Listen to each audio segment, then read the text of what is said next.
Here's a redox equation, and I want to know if it's spontaneous. In other words, what's delta G? So the first thing I need to do is I need to figure out number of electrons that are transferred, which means I need to balance my two half reactions. These two half reactions are really easy. I don't have to use any H2O's or H pluses or anything like that. Copper goes from +2 to 0, so that means that it gained 2 electrons. That makes it reduction. Iron went from 0 to +2, so that means that it lost 2 electrons. So that makes it oxidation. So I didn't even have to multiply by anything. But of course, if you weren't so lucky to get such an easy problem, you would need to first balance that redox equation. Now remember where oxidation occurs and where reduction occurs.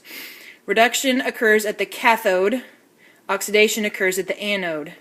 So we're going to calculate Ecell. So Ecell is the cell potential, the reduction potential of the cathode minus the reduction potential of the anode, which you need to look up in your textbook. So you look up the reduction potential at the cathode, so that would be the reduction potential for this reaction. Different textbooks will give different answers, so if it's 0.33 or 0.35, it just depends on the textbook you're looking at.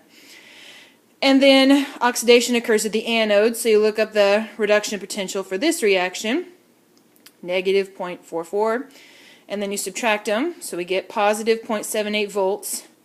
Now we're going to calculate delta G, negative NF Ecell, where N is the number of electrons transferred, F is Faraday's constant, 96,485 coulombs per mole electron, and Ecell we just calculated.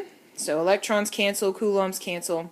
So my final answer for delta G is a very big negative number, which means that this reaction is spontaneous.